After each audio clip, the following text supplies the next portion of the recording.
Boa tarde a todos. Dá-se início à última parte do evento Ensino de História em Contexto Indígena, um desafio da educação do Estado de Roraima, com a palestra A Produção do Espaço na Disputa Narrativa no Ensino de História. E, para tanto, eu convoco agora para compor a mesa a professora, mestre em Antropologia Social, Maria Batalha. Também convoco a professora do ensino básico e mestranda em História, Prof. História, Ensino de História, a professora Natália da Silva Cruz. Olá, boa tarde. É bom estar aqui com vocês, de tratar um assunto tão importante, né? Que é relacionado às questões indígenas, né? Principalmente no nosso estado, que é um estado com muita população indígena e a gente fala pouco sobre isso em eventos. Então, é importante trazer essa questão, né, para eventos como esse. Como o Rafael já nos apresentou, eu sou a Natália. Eu sou a Maria, né? A gente trabalha no ensino de educação, né?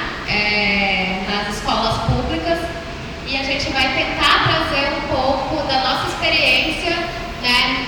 E como está sendo abordado esses tipos de metodologia, esse tipo de ensino de educação, né, em histórias, e quais as dificuldades que a gente enfrenta, né, ao se deparar com um currículo que ele é eurocentrizado.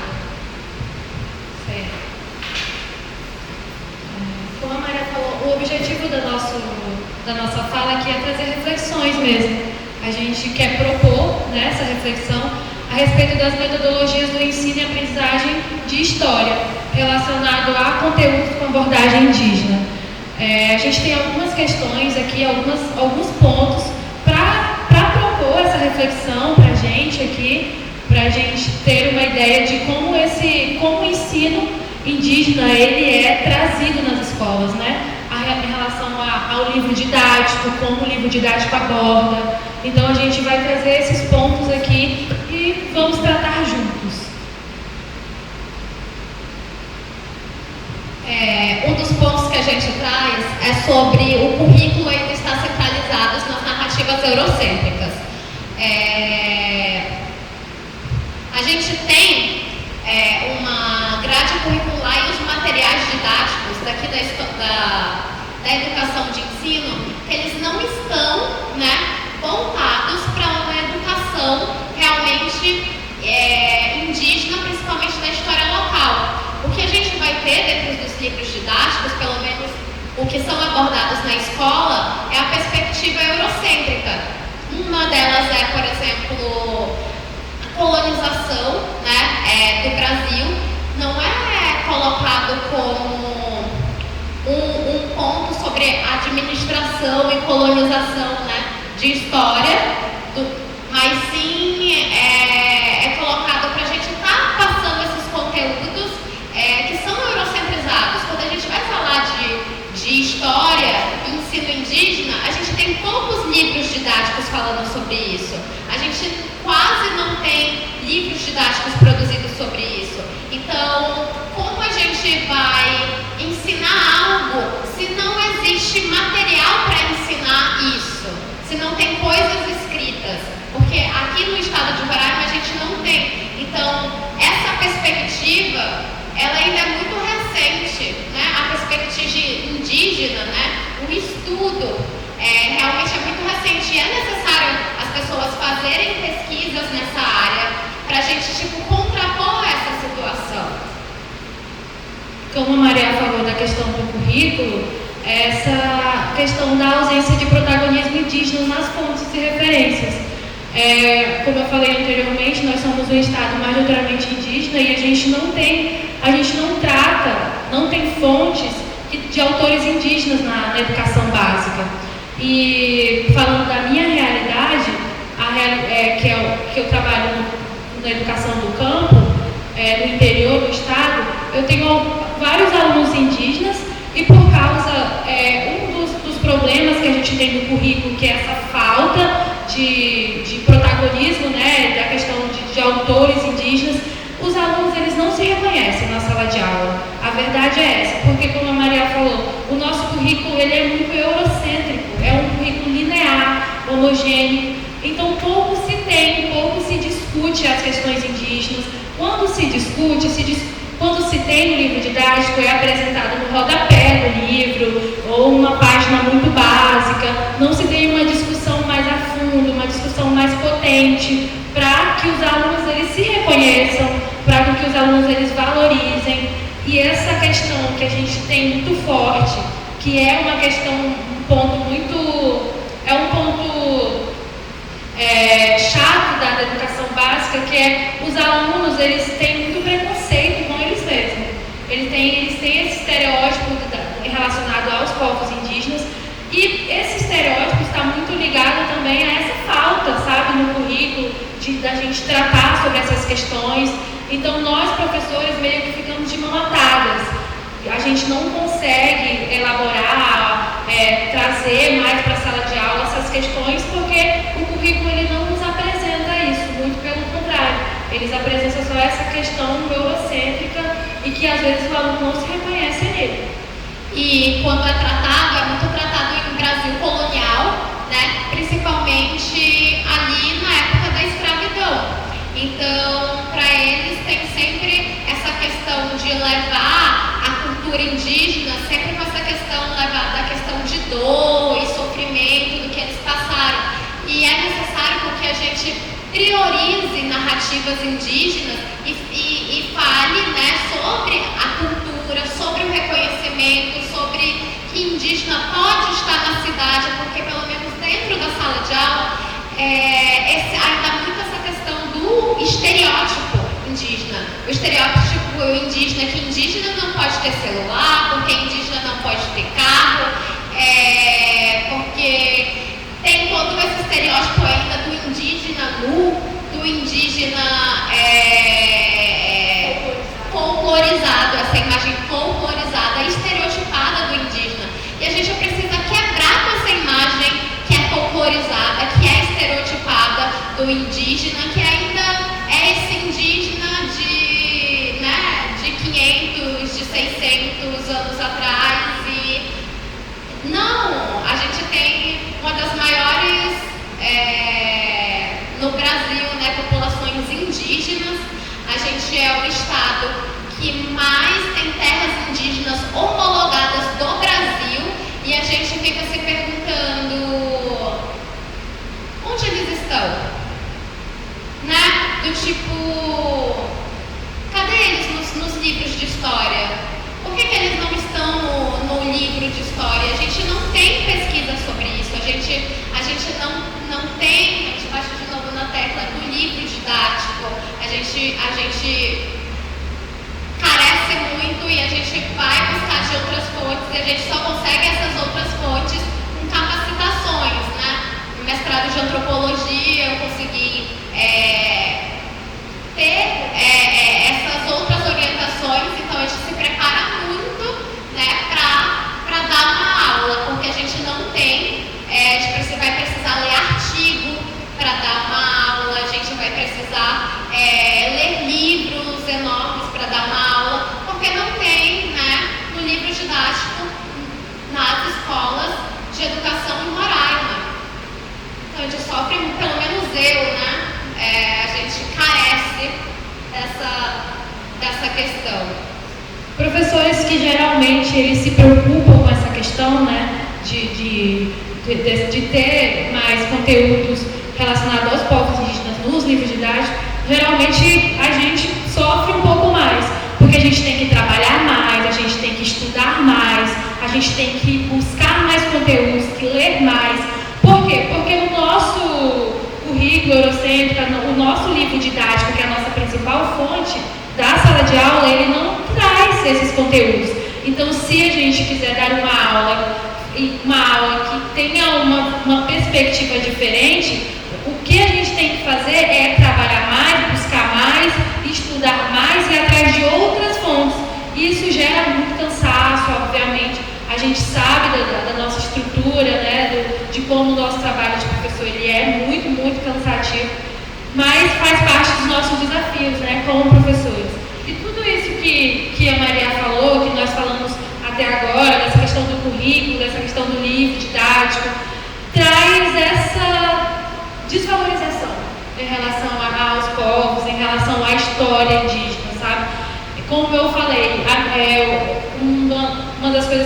que eu mais percebo, eles não se reconhecerem como indígenas. Eles são indígenas, eles não se reconhecem como tal. Por quê? Porque eles desvalorizam quem eles são, sabe? Então, é um processo constante, né? O ensino e aprendizagem de história relacionado à temática indígena é um processo que ele é constante, que é cansativo, né? Se você se importa, mas é recompensador quando um aluno se reconhece como indígena e quando eles começam a entender a perspectiva indígena sobre o contato. É incrível você estar dentro de sala de aula e depois de um bimestre todo trabalhado e eles conseguirem perceber, né, ter essa perspectiva indígena sobre o contato. É cansativo, mas é recompensador. A gente trouxe aqui a lei, a gente trouxe a LDB, né, que é a Lei de Diretrizes Básicas de Base da Educação Nacional, e a gente também trouxe a Lei 11.645. Essas aqui são leis que obrigam o ensino, a educação básica, a tratar sobre a temática história e cultura afro-brasileira e indígena. Só que o que acontece? Existe lei, realmente, a lei mais recente, essa lei de 2008, existe uma lei, só que a lei, ela existe, mas o livro didático não a acompanha, sabe? Por mais que tenha a obrigatoriedade daquele ensino, do ensino de história indígena, o livro didático não acompanha. O livro didático ainda é um livro didático eurocêntrico. A gente ainda não tem esse conteúdo no livro didático. Então, a lei ela fica por si só solta. O professor, se ele tiver disponibilidade, ele vai buscar outras fontes, mas a educação básica, o livro didático, ela não nos apresenta essa fonte. Então, por mais que tenha a lei, o que a gente tem que deixar como reflexão e questionar o Estado? De questionar que não é só uma lei, a lei precisa existir, claro, mas ela também precisa acompanhar o livro didático, ela precisa acompanhar as fontes que a gente tem acesso na escola. Então, tem esse problema, sabe? Que é um problema bastante, né? Porque tá em lei, então a gente não tem um Estado que favorece a gente com materiais didáticos disponíveis para a gente trabalhar o que está, né, pautado em lei. Então, está pautado em lei que você precisa trabalhar isso, mas o Estado, ele me fornece, o Estado, ele está me fornecendo ferramentas, materiais para eu estar trabalhando com isso? Não, o Estado, ele não oferece. Exato. A gente trouxe, esse aqui é um QR Code, se vocês quiserem acessar, porque a gente trouxe o currículo de Roraima, né? O currículo da educação básica de Roraima, e aí dá para ver no currículo essa falta, né? Existem vários pontos no currículo de tratar dessa questão indígena na sala de aula, existem alguns pontos, porém, como a gente falou, não é só estar na lei, mas precisa acompanhar as ferramentas para que isso aconteça, para que ele aconteça na sala de aula, né? E eu não sei se vocês são da área de educação, né? Mas seria ótimo a questão de estar dentro da universidade, aproveitar a universidade, procurar professores para vocês desenvolverem livros didáticos, para vocês estarem, né, nessa área de pesquisa. É uma coisa que eu gosto bastante, mas é um bom ponto até assim para a gente pensar sobre, refletir sobre de como o nosso Estado está defasado em relação a isso e de como sujeitos, cidadãos, participantes de um Estado democrático que precisa ser mais inclusivo. Então, a gente precisa pensar e refletir no que a gente pode fazer diante disso. Certo. E como professoras, né, que se debruçam sobre essas questões, que se preocupam em trazer para a sala de aula essas questões relacionadas ao ensino de história indígena, nós, como a gente falou, a gente procura outras ferramentas, a gente procura outras metodologias. Esse aqui é um projeto, é uma experiência que eu vivi no segundo bimestre, uma experiência com alunos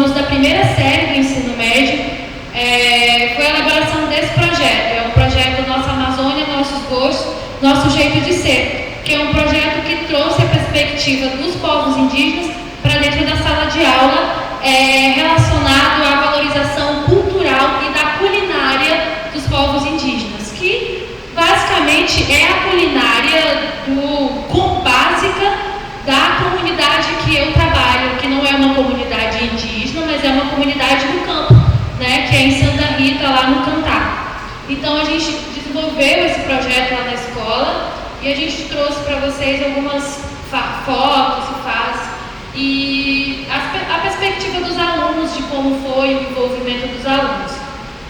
Uma das coisas que eu percebo bastante dentro de sala de aula é que, por exemplo, os alunos eles não percebem que existem culturas indígenas que estão no nosso cotidiano,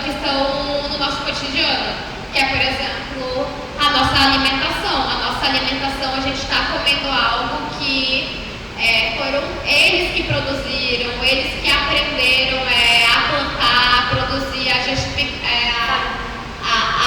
fazer, né? Então a farinha, o açaí, né? Um tomar banho, que é o costume, né, indígena, então os remédios, então tem muito disso que os alunos não sabem que é da cultura indígena e que a gente precisa, que está no nosso cotidiano e que precisa ser enfatizado, que a gente, o nosso ser em si, né, os nossos comportamentos também são,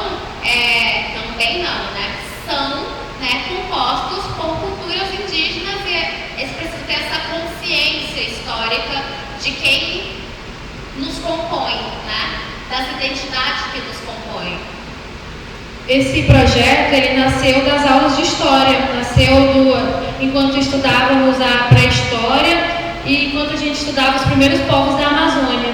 E aí nós tivemos a ideia de fomentar esse projeto. Esse projeto, esqueci de falar uma coisa extremamente importante. Esse projeto, ele teve a colaboração do PIBID, né? Que eu sou supervisora do PIBID aqui da universidade, lá em Santa Rita, então tenho a logozinha aqui do PIBID em cima aqui no folder do projeto, e teve a participação do PIBID, participação ativa, né? E a gente fez junto, construiu junto esse trabalho, foi um trabalho excelente, muito importante. Foi durante todo um bimestre, a gente teve várias fases desse projeto. A primeira fase era a fase de teoria, de conhecimento, de quem são esses povos, da perspectiva que eles trazem. A gente começou a estudar o ensino de história da perspectiva indígena, sabe? Tirando essa colonização, tirando um pouco de lado essa colonização e trazendo uma outra perspectiva. E aí a gente teve a segunda fase, que foi a fase de produção de material didático, que foi uma fase muito rica para os alunos, que eles se envolveram de forma artística, cultural.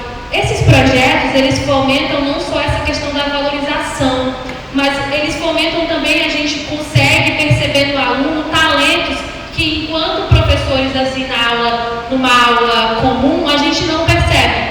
Então, eles desenvolvem vários talentos, eles apresentam os talentos que ele tem de arte, de oratória. Então, esses projetos que a gente consegue elaborar na sala de aula, saindo um pouco, buscando outras fontes, faz com que os alunos se reconheçam, né? Se reconheçam, valorizem a cultura indígena, a culinária, que é, como a Maria falou, está